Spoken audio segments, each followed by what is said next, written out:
there's a lot of outrage around the world. Number one, how can the United States go and indict people from other countries?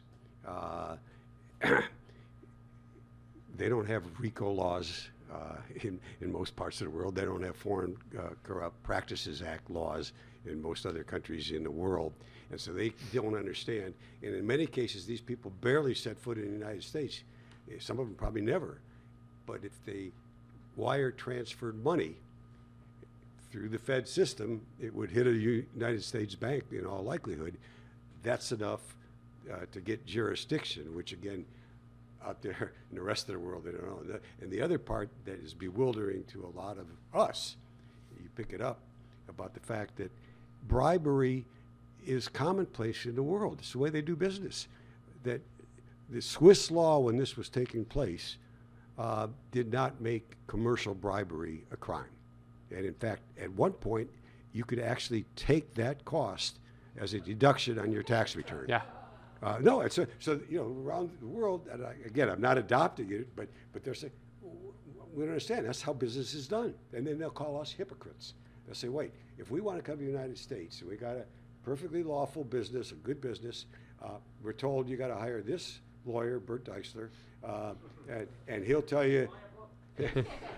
I know, and he'll tell you this is the lobbyist that you should hire, and then you support this elected official, and you'll get your deal. And so they say, well, we're just a little more straightforward about it. Yeah. So it really is, as they say, I'm not justifying it, but some of the anger and perplexity is because they really do not understand our laws and the way we do business. That's right. And I think a lot of people in the case, a lot of the cooperators, foreign cooperators, it took a lot of explaining to make them understand what they had done before they could sort of confess to their crimes, right? Which, I mean, that sounds like the Spanish Inquisition or something. But yeah. But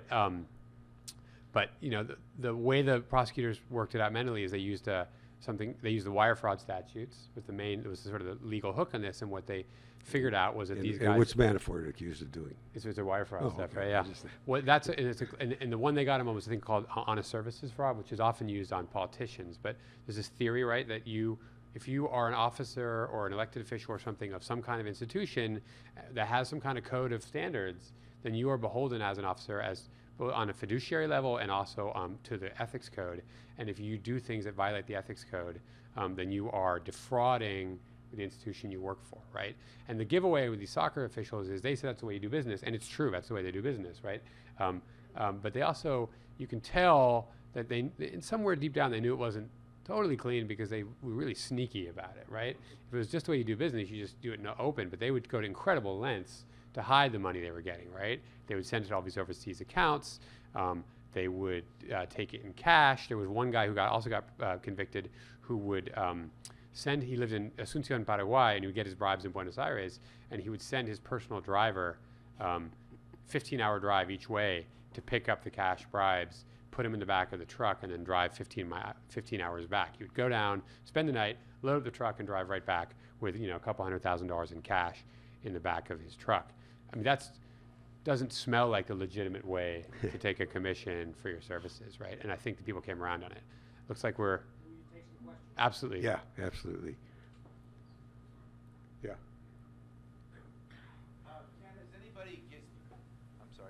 Ken, has anybody come up with a close estimate of how much Russia paid in bribes to get the World Cup that's going on right now? No, and there's a fun story about that. There was a lot of questions about both Russia and Qatar winning the World Cup, and FIFA, under pressure, commissioned an investigation. They hired a former U.S. Attorney by the name of Michael Garcia, who's now in the New York State of Appeals. He's a New York appeals judge, which is in New York State with their funny naming conventions, is the equivalent of the Supreme Court in California. It's the highest level of a state judge. It's a very prestigious, important job. But he was hired, he worked at Kirkland and Ellis. He was hired to do this at great expense to do an investigation. He's supposed to investigate Russia and what they did. And as what I find to be an amusing curlicue in that story is that he couldn't set foot in Russia to conduct the investigation because he was on a banned list. Russia had banned him from setting foot in Russia because it's complicated, but involves the Magnitsky Act and all kinds of other fun intrigue. But he couldn't go there, so they had to send their backup, who was a Swiss prosecutor, as he was hinting at earlier, the Swiss don't have maybe as much vigor when it comes to these kind of things as us Americans. And he went and he said, okay, Russians, give us your books, show us what your books so we can find out whether it was clean. And the Russians go, you know, funny thing you ask about that. We had all these computers and we used all the computers and we kept track of all the stuff, but they were borrowed computers. And when it was over and we won, well, we gave them back to the person who loaned them to us. So the prosecutor says, well, great, you know, we'll get them from him. He goes, yeah, well, unfortunately they destroyed all the computers.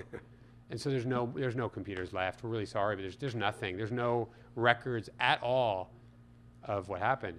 And then the FIFA, in like a very FIFA way, was like, well, no harm, no foul. It must be clean. You know, one of the consequences of all of this scandal is that Blatter was then banned from anything in soccer.